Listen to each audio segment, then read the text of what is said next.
Então, eu brinco assim, o crédito rural, né, do jeito que as pessoas enxergam, ou me enxergam, não são só flores, cara. Eu já passei bastante perrengue. Em 2008, né, foi a transição. Existia o Pronaf, como Jauru é um município de pequenos produtores rurais assentados da reforma agrária, a principal linha é o Pronaf, né, o Programa Nacional de Apoio à Agricultura Familiar. Essa linha, ah, ela financiava ali até R$ 64.000. Era por linha, né? Pronaf C, D e E. Pronaf C 18 mil, Pronaf D 36 mil e o Pronaf E 64 mil. A maioria dos meus clientes encaixava ali em 34, né? O Pronaf C, 32 mil na época. E lançaram o Pronaf Mais Alimentos, cara, que extinguiu essa classificação e todo mundo podia pegar lá 100 pau, R$ 100.000 na época. E eu estava numa região de pecuária leiteira muito forte, né? Então tinha muita coisa para se fazer, cara. Melhoramento genético, reforma de pastagem, infraestrutura produtiva mesmo. Então eu peguei uma fase muito boa, cara. Quase todos os meus projetos, eles eram no teto, né, de R$ 100.000. E na época, meu salário como funcionário público era R$ 2.000, R$ 2.100. A 2% que eu precificava meus projetos, um projeto de 100 mil era o meu salário. E aí, cara, a terceira encruzilhada da vida, mas eu podia trabalhar só das 11 a 1 e depois das 5. Meu irmão fazia, né, tudo, mas ficava amarrado, faltava, você não conseguia visitar, prospectar. E aí falei, cara, eu vou pedir, já tá uma merda lá o concurso, a prefeitura não me dá espaço para muita coisa, eu vou dedicar essa parada. E aí eu pedi 6 meses de licença prêmio não remunerada no município. Cara, e lá atrás, né, por ter visto a minha mãe falando naqueles momentos, né, frustrantes da pescaria, pô, mas você era um funcionário público, por que você abriu mão de tudo por isso? Me vem, né, cara, Os fantasmas, né? os fantasmas, falar, porra, velho, eu não quero fazer o que meu pai fez, né? Naqueles momentos ruins, jogavam na cara, por que trocou tudo isso? Mas, cara, o espírito empreendedor trocou, né? Tocou muito mais rápido. E aí, cara, nesses 6 meses a gente liberou 28 tratores.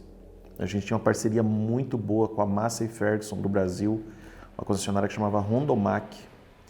Então eu fui para a AgriShow, né? Eles me davam muita oportunidade, a ganha-ganha. E eles me indicavam os clientes que iam até eles para comprar os tratores e os meus clientes que queriam comprar trator eu indicava para eles.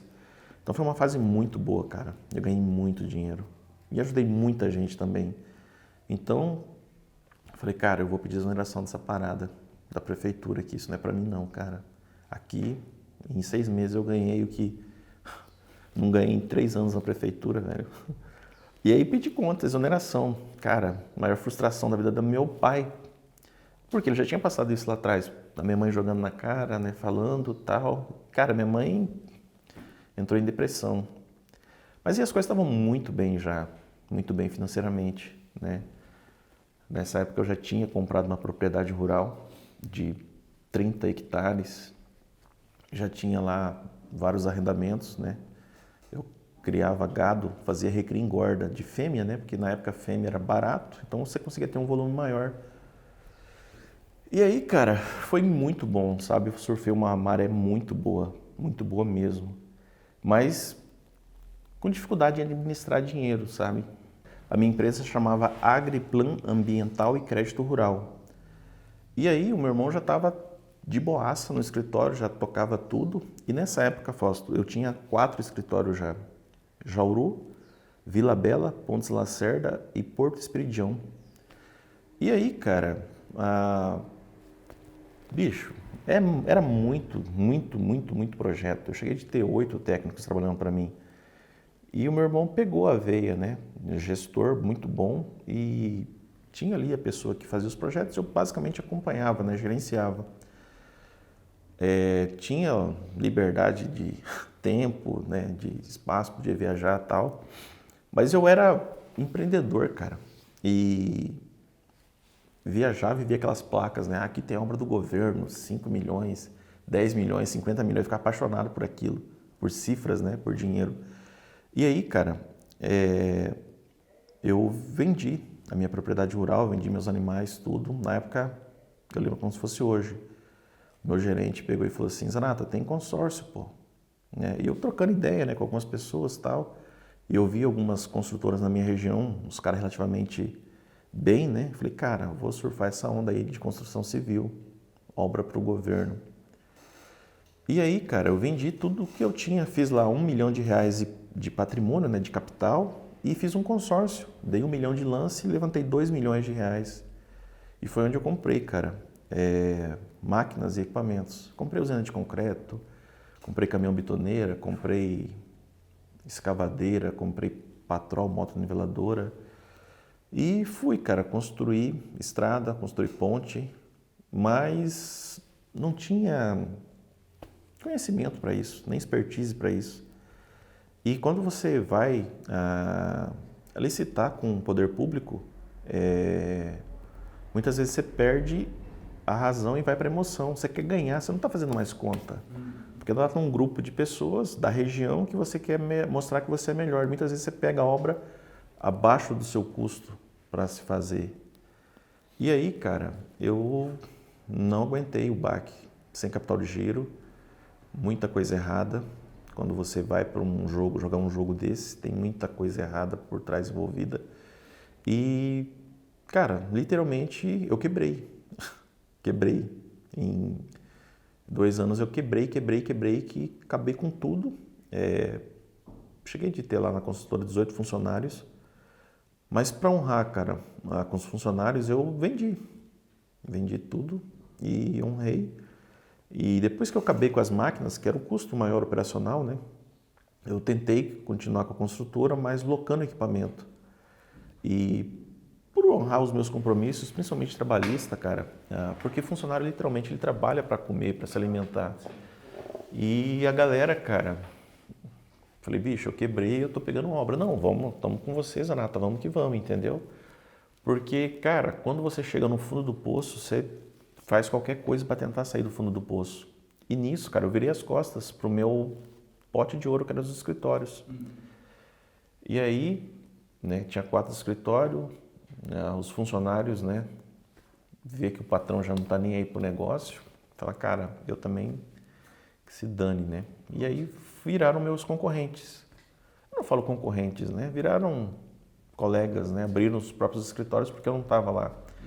E aí foi dificultoso, cara, porque eu voltei para Jauru, né? Só para o escritório de Jauru. Eu morava em Jauru nessa época. Mas aí já tinha, cara, concorrência. Não era tão bom igual era. Claro, quando eu deixei. Sozinho, né? Agora você já tinha pessoas. E eu meio que abandonei, cara. Virei as costas, né, pro negócio. E aí você perde, cara. O cliente perde ali a figura, né, do Zanata. O cara que dava jeito e arrumava os avalistas. E aí, cara, eu entrei no início de uma depressão. Já tinha filho. E aí ela falou, cara, vamos mudar daqui. Porque é um círculo vicioso, construção civil, quando você se envolve num jogo desse. É igual garimpo, cara. Próxima obra eu racho, próxima obra eu racho. E aí, cara, você entra em financiamentos, empréstimos, agiota, terrível. Vamos mudar. E o meu cunhado, cara, ficou tomando conta do meu escritório, formou em agronomia também na mesma faculdade que eu. Eu trouxe ele para tomar conta do escritório para mim. E mudei para o município de Araputanga. Isso parece distante, cara, mas tem 3 anos e meio. Eu brinco assim, eu saí, cara, eu vendi tudo que eu tinha e ainda saí com uma dívida de R$1 milhão, cara. Com fornecedor e dívida de capital de giro que você pega, né, para tentar sair daquilo. E o meu irmão já estava no Ministério Público Estadual, já tinha se formado em Direito. E a minha referência foi meu cunhado, cara, que segurou as pontas no escritório para mim. E aí a gente mudou para o município de Araputanga, minha esposa ela é micropigmentadora, a gente já tinha filhos, começou uma vida nova, né? E nessa virada de chave, cara, eu falei, bicho, se eu baixar a cabeça para depressão, eu tô morto, né? E aí foi onde eu comecei a estudar, cara.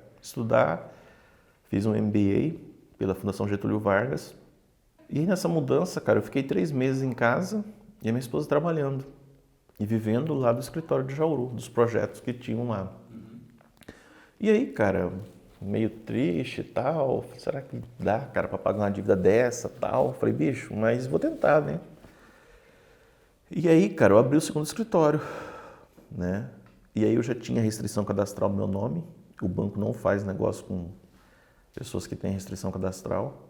E meu cunhado assinava os projetos, eu fazia captação de cliente. Cara, foi 6 meses, o escritório de Araputanga também já começou a virar, entendeu? Peguei uma cooperativa relativamente nova, ajudei a criar uma cooperativa de crédito. E aquela situação, né, cara? Quem chega primeiro bebe água um pouco mais limpa, né? E nisso tem muito, cara. Apesar de banco, né, ter cofre e não ter coração, a gente lida com pessoas, com a figura de pessoas, que é o gerente. E tem gerente, cara, que é parceiro pra caramba, entendeu? Então eu peguei, cara, uma fase muito boa também em Araputanga, né, com a abertura das cooperativas e que Deus, mais uma vez, coloca pessoas maravilhosas na minha vida. E aí, terminando esse MBA, vamos fazer o TCC e tal. Eu falei, cara, eu entendo dessa parada de crédito rural, né? Vamos ver o que essa parada dá. Mas o que dá um TCC em mentoria para um porra do crédito rural, velho? Então, cara, hoje a gente tem 18 turmas, né, da mentoria, que é uma mentoria, um acompanhamento. A gente tem encontros ao vivo, tem fórum de discussão, grupos, orientações, troca de experiência. E hoje a gente tem mais de 1.000 alunos, cara. Desses 1.000 alunos, tem muita gente, cara. Tem muita gente que... Porra, o Zanata tá formando, cara. A cada lançamento aí, concorrente, infelizmente, né? Tem pessoas de coração pequeno, mente pequena. Mas hoje, cara, a grande maioria dos meus alunos, cara, eu fico orgulhoso, né? De ver resultado, mudança de vida, mesma história minha, pô. Mas a Larissa Martins, do Paraná, né? Zootecnista, na cabeça dela, o zootecnista não podia assinar crédito rural, levou vários nãos no banco e nunca desistiu, cara. Acho que depois de trabalhando, né, com o escritório dos outros, captava cliente, passava para os outros e aí, 1 ano e meio depois, ela credenciou como zootecnista.